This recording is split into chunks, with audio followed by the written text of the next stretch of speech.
ওকে, তাইলে শুরু করি রবার্তো কার্লোসের ব্যাপারটা। রবার্তো কার্লোস ইসলাম গ্রহণ করেছে এরকম একটা খবর এখন দেখা যাইতেছে সর্বত্র।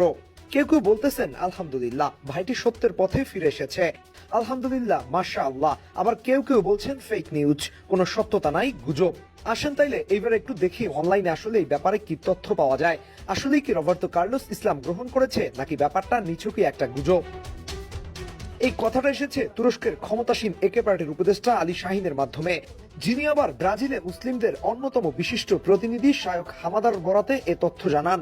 শাহিন বলেন, রিয়াল মাদ্রিদ ও ব্রাজিল জাতীয় দলের সাবেক তারকা রবার্তো কার্লোস বেশ কিছুদিন ধরে হামাদার সাথে যোগাযোগ রাখছিলেন।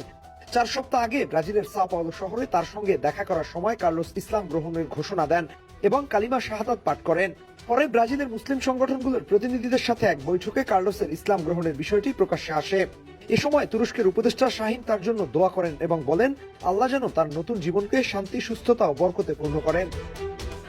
সোশ্যাল মিডিয়ার মারফতে দেখা যায় মরক্কোর মেয়ে সুহাইলা তাহিরি, যিনি আবার লেবানিজ বংশোদ্ভূত, তাকে বিয়ে করেছেন রবার্তো কার্লোস।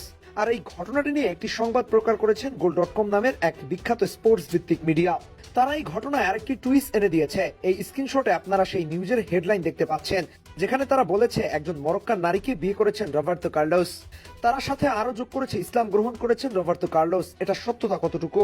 যেখানে তারা ভেতরে লিখেছে একাধিক তুর্কিশ মিডিয়া, এমনকি হাবারালের মতো 53 বছর বয়সী এই সাবেক ব্রাজিলিয়ান ও রিয়াল মাদ্রিদ খেলোয়াড় লিজেন্ড রবার্তো কার্লোস কয়েক সপ্তাহ আগে শাহাদাত তথা কালিমা শাহাদাত পরে বিয়ে করেছেন। তাদের দাবি, সেই অনুষ্ঠানে উপস্থিত ছিলেন শেখ হামাদা, যিনি ব্রাজিলের মুসলিম কমিউনিটির অন্যতম বড় একজন পরিচিত মুখ। এখন আসুন দেখি এই হাভারলার কি তুরস্কের কোন আলোচিত সংবাদ মাধ্যম নাকি কোনো ভুইফোর সংবাদ সংস্থা, তা একটু দেখি। চ্যাটজিপিটির মতে হাভারলার তুরস্কের একটি মেইন স্ট্রিম সংবাদ মাধ্যম, যারা তুরস্কের র্যাঙ্কিং এ 27 নম্বরে আছে এবং ডিজিটাল নিউজ মিডিয়ার মধ্যে তাদের অবস্থান 5-এর ভেতরে। তাই বোঝাই যাচ্ছে এই সংবাদ সংস্থাকে ভুয়ো বলে দেওয়া যাচ্ছে না। শুধু হাভারলার না, এই ব্যাপারে আরো কিছু তুর্কিশ সংবাদ মাধ্যমও রিপোর্ট করেছে। কিন্তু তুরস্কের সরকারি কোনো টিভি চ্যানেল বা পত্রিকা, মরক্কোর কোনো সংবাদ মাধ্যমও এই নিয়ে বলেনি। তবে সোশ্যাল মিডিয়াতে একটা ছবি ছড়িয়ে পড়ে, যেখানে দেখা যায় কার্লোস বসে আছেন এবং তার পাশেই একজন হুজুর বসে আছে। ছবিটি নিয়ে দাবি করা হচ্ছে রবার্তো কার্লোস ইসলাম গ্রহণ করেছেন এবং ইসলামী রীতি মেনে বিয়ে করেছেন। কিন্তু এখন পর্যন্ত রবার্তো কার্লোসের অফিসিয়াল ফেসবুক, টুইটার থেকে এরকম কোনো কিছু শোনা যায়নি। রবার্তো কার্লোস নিজে এই ঘটনার ব্যাপারে নীরবতা পালন করেছেন, আর তাই মানুষের মধ্যে আগ্রহ আরো বেড়েছে।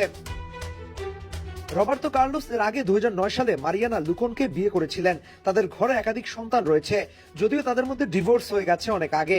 এছাড়াও আরো কয়েকটি সম্পর্কের মাধ্যমে রবার্তো কার্লোসের 9টি সন্তান আছে বলে জানা যায়। কিন্তু মরক্কান এই নারীকে বিয়ে করা এবং ইসলাম গ্রহণ করার এই ব্যাপারটি বেশ আলোচনার জন্ম দিয়েছে, যদিও ব্যাপারটি শতভাগ সত্য কিনা তা এখনো নিশ্চিত হওয়া যায়নি।